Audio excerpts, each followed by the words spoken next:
नमस्कार दोस्तों, एक नई लर्निंग के साथ हाजिर हूँ और आज के इस बिजनेस फाइनेंस लर्निंग में जिस कंपनी विशेष को लेकर के हम लोग चर्चा करने की कोशिश करेंगे, उससे पहले हमने पूरे के पूरे मार्केट की चेन से, मार्केट की डेटा से हमने कुछ फ़िल्टर किया। उससे पहले उस कंडीशन की बात। देखिए, आज की इस लर्निंग में हमने कुछ मार्केट की कुछ कंडीशन के बेसिस पे कुछ कंपनी को फाइंड आउट करने की कोशिश किया, जिसमें कि एक ऐसी कंपनी हमें चाहिए था जो कि अंडर वैल्यूड हो सबसे पहली बात। फ्रॉम द इंट्रिंसिक वैल्यू के मुकाबले। जो करंट मार्केट की प्राइस था वो 50 डे मार्क से ऊपर होना चाहिए था, 200 डे मार्क से ऊपर होना चाहिए था। वायो वाई का ग्रोथ हो चाहे क्यू आर क्यू का ग्रोथ हो, दोनों में कम से कम 1% तो ग्रोथ होना ही चाहिए था, मिनिमम की बात कर रहा हूँ।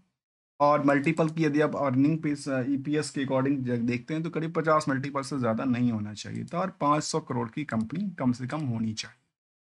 उसके लिस्ट में कंपनी का नाम निकल के आता जिसका नाम था 5 स्टार। अब स्टार की बात किया तो मुझे लगता है कि 2 साल पहले इसकी लिस्टिंग हुआ था और कंपनी कहती है कि स्नैपशॉट के अकॉर्डिंग यदि आप इनके देखेंगे तो कंपनी कहती है कि पोर्टफोलियोज़ में इनके पास ये हैं, एम्प्लॉय करीब 12,000 के आसपास है, क्रेडिट रेटिंग का डबल ए माइनस में है, 729 ब्रांच हैं, 4.5 लैक्स का लॉन्च उन्होंने दिया है और 11,167 करोड़ का पोर्टफोलियो की बात। ये कंपनी की अपनी इंफॉर्मेशन के तौर पे रखने की कोशिश कर, जो अपनी हर कंपनी अपनी वेबसाइट्स के थ्रू अपने निवेशकों को, चाहे उनकी कारोबार को, चाहे अपनी चीज़ों को रखती है।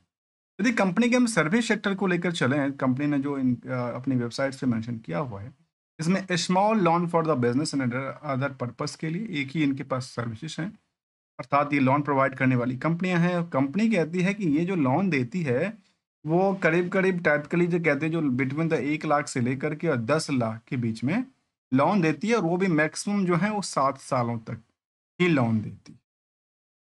इसमें कंपनी कहती है कि लॉन्गर टर्म जो कि लोन्स हैं 7 साल तक होगा, अट्रैक्टिव इंटरेस्ट रेट होगा, जिस सब सारी कंपनियां लोन प्रोवाइडिंग सारी कंपनियां इसी बात शामिल कर।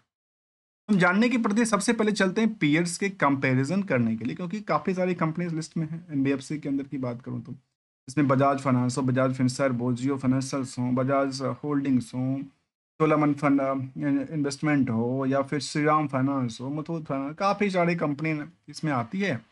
और ऑलमोस्ट कह सकते हैं कि इस लिस्ट में करीब करीब लिस्टेड कंपनी के तौर पे 200 कंपनी ने स्किनर ने इसको मार्क किया। मैं नहीं कुछ कह रहा हूँ।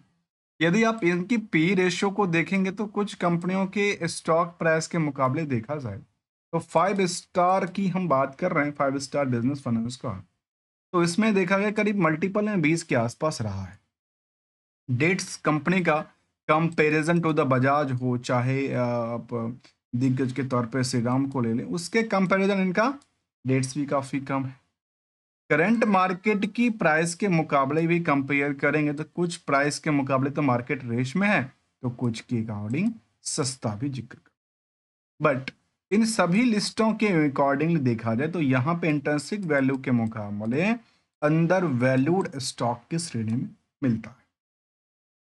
अब सवाल आता है, क्या कंपनी का ग्रोथ रेट को लेकर, जहां वाई ओ वाई की ग्रोथ हो, चाहे वो क्वार्टर ऑन क्वार्टर का ग्रोथ हो, और मार्केट की ट्रेंड को अवलोकन कर, उससे पहले एक नज़र चलते हैं इनकी कुछ समरी डेटा की तरफ, जहां company 5 star business finance limited कहती है, जो इनका 21,300 करोड़ की मार्केट कैप की कंपनी है।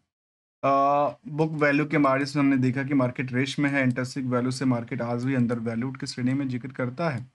अ, यदि इंडस्ट्रियल की पी के मुताबिक स्टॉक की पी को देखें तो नियर अबाउट द सेम है, बहुत ज़्यादा ना महंगा है ना बहुत ज़्यादा सस्ता भी। नेट इनकम मार्जिन करीब 38% रहा है, डिविडेंड का कोई ट्रैक रिकॉर्ड नहीं है। प्रमोटर का जो कंट्रोल है कंपनी में, वो ना कह सकते हैं कि एक तरह से बहुत कम है।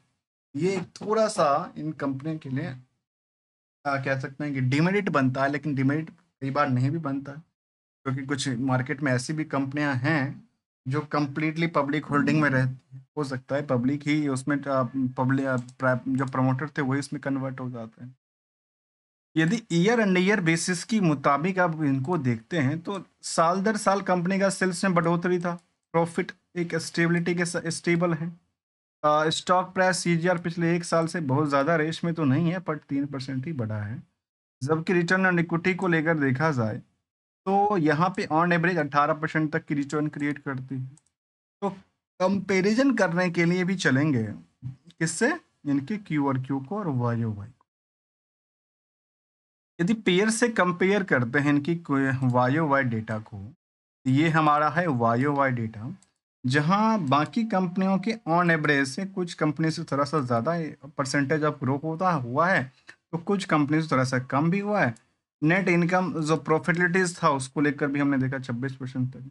तो वहीं क्वार्टरली में एक अच्छी बात ये रही है कि जो बड़ी दिग्गज कंपनी की बात में, चाहे वो जियो फाइनेंशियल ही क्यों ना हो, बजाज फाइनेंस, बजाज होल्डिंग्स हो, या फिर बजाज फाइनेंस, बजाज फिनसर्व जैसी कंपनी जिसमें छोटी मोटी हुआ है, उसके अकॉर्डिंग इनका तीन 3% से ज़्यादा, 3.5% की ग्रोथ रही है प्रॉफिट सेल्स में। तो वहीं 2-2.5% के आसपास मान लेते हैं जो प्रॉफिट भी बढ़ती देखी गई। तो मार्केट में इसमें रिस्क फैक्टर क्या है? रिस्क फैक्टर को लेकर कहती है कि कंपनी में एफ आई डी आई की जो होल्डिंग है वो लगातार बढ़ा के रखी। आम निवेशकों की होल्डिंग से ओपन मार्केट से कौन खरीद रहा है मार्केट में? डी आई आई और एफ आई आई उसको खरीदते जा रहे हैं, जिसकी वजह से हमने ये देखा कि कंपनी में 57% की होल्डिंग इसके पास और 10% की होल्डिंग डी आई आई के पास बनती है। आम निवेशकों के पास जो होल्डिंग है 10% की, उसमें 71,000 से ज़्यादा निवेशक हैं। और डीआईआई की बात करें जिसमें डायरेक्टली आम निवेशक ही रहते हैं, जिसमें एसआईपी के थ्रू या म्यूचुअल फंड के थ्रू या इंश्योरेंस कंपनी के थ्रू, जहाँ पे H D F C mutual fund हो, H D F C large cap, Max Life insurance जैसे बड़ी दिग्गज कंपनी यहाँ पे है, इनकी होल्डिंग यहाँ पे बनी हुई दिखती है। अब एक चीज़ को और जानना ज़रूरी है कि आज के सिचुएशन में इनकी स्टॉक प्राइस को पिछले 1 साल से कंपेयर किया जाए, तो यहाँ पे हमने क्या पोज़ीशन देखा कि मार्केट की इस रेस में इनका सपोर्टिंग कहाँ क्रिएट करती है? यदि आप इन सपोर्टिंग को देखते हैं तो इसका सपोर्टिंग यहाँ पे था, जिस प्राइस पे काफ़ी दिनों तक अटकी पड़ी थी। ये बॉटम ऊपर करती है, अर्थात ब्रेकआउट करती है। मार्केट आज के रेंज में यहाँ पे क्रिएट करती देखी गई, और यहाँ इस तरह की चीज़ों को कहते हैं, कई बार ब्रेकआउट भी कहते हैं, और कई बार मार्केट जिस हिसाब से यहाँ से मार्केट एक पुल बैक के बाद मार्केट में बिकवाली का प्रेशर होता है, वो भी हो सकता है। ऐसा जरूरी नहीं है कि मार्केट यहाँ से रेस ही पकड़े। उसके लिए सिंगल से एक गोल्डन रूल को चर्चा करेंगे। एक चीज को और जानना जरूरी है कि बाकी कंपनियों के आगे इसका जो परसेंटेज ऑफ डिक्लाइनिंग रहा है फ्रॉम द 52 वीक की हाई से कंपेयर करने के टाइम पे, वो कैसा रहा है? देखिए, जहाँ पे बड़ी दिग्गज कंपनी के तौर पे देखा जाए, जहाँ बजाज फाइनेंस केवल 1% की गिरावट रही है, वहीं पे चाहे बजाज फिनसर्व 9% की गिरावट रही है, तो जियो फाइनेंशियल जैसे बड़ी दिग्गज कंपनी में 42% तक मार्केट टूट चुका है, कहाँ से? 52 वीक की हाई से। तो बाकी कुछ कंपनी में 7% था, तो यहाँ पे जो गिरावट थी वो काफी ज्यादा रही। 5 स्टार बिजनेस में यहाँ मार्केट में वोलेटिल्स काफी ज्यादा है, इसको लेकर के शायद हो सकता है सेंटिमेंट क्रिएट करता हो। लेकिन यदि आप नेट इनकम मार्जिन को देखा जाए, जो लास्ट 12 महीने के हिसाब से हमने कन्वर्ट किया है, उसके मुकाबले कहता है कि यहाँ पे 38% के आसपास इनका है। तो जहाँ जियो फाइनेंशियल जैसे कंपनी 67% भी कमाती है, जिनके पास खर्चे नहीं है वो तो 96% तक की सेविंग करती है। तो ये एक छोटा सा पहल था समझने के लिए। जबकि कंपनी में लेटेस्ट अपडेट की बात है, तो कंपनी ने अभी मुझे लगता है कल कुछ अपडेट दिया था इन्वेस्टर प्रेजेंटेशन को लेकर के, और शायद इन्वेस्टर मीटिंग इंटीमेशन मीटिंग को लेकर जिक्र किया था। और यहाँ फरवरी में अपनी इंफॉर्मेशन दिया था निवेशकों को, जिनको कहते हैं हम इन्वेस्टर प्रेजेंटेशंस कहते हैं, और Q3 को लेकर के उन्होंने जिक्र किया था। इनका जो यहाँ 5 स्टार हैं, और यहाँ पे जो उन्होंने एग्रीकल्चर, मुझे लगता है कि एग्रीकल्चर फील्ड के लिए ज़्यादा लोन देती है, जहाँ पे जो कि प्रेजेंटेशन पैद की बात किया थी, इन्होंने ये सब चीज़ को जिक्र किया है, जहाँ पे अलग अलग पेज में अलग अलग चीज़ें इंफॉर्मेशन के तौर पे बना हुआ है। 729 ब्रांच हैं, करीब 9,400 मिलियन का उन्होंने लोन डिसवर्स कर रखा है। 1,11,000 मिलियन का इनके पास लोन पोर्टफोलियो है।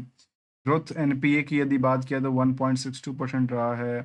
तो ग्रॉस एनपीए की बात करें तो 30 प्लस जो कि डीपीडी की बात करते हैं वहाँ पे 9% के आसपास है। तो इक्विटी समरी इस तरह के कुछ डेटाबेस यहाँ पे रखती है, जहाँ इनका परफॉर्मेंस लेवल हमने देखा कि डिस्ट्रीब्यूशन 729 ब्रांच के थ्रू करती है। अलग अलग इनकी जो प्रेजेंटेशन है, अलग अलग सीजीआर है, उसको लेकर के रखी है। और एक समझना थोड़ा सा आसान होता है, जिसमें यदि कंपनी अपनी जो प्रेजेंटेशन है काफ़ी बेटर प्रेजेंट करे तो निवेशकों के अंदर एक क्लैरिटी के साथ उसको समझना आसान हो जाता है। यही एक सिंपल सी स्ट्रेटजी की बात किया जाता है। यहाँ पे बैलेंस शीट की बात उन्होंने सितंबर तक की रखा था, तो इसको Q3 तक का भी डेटा रखा है। Q3 तक का उन्होंने बैलेंस शीट भी रखा, जहाँ पे कैश फ्लो को लेकर के, लोन को लेकर के, और चाहे इनकी इंटर कॉर्पोरेट डिपॉजिटर्स को लेकर के हो।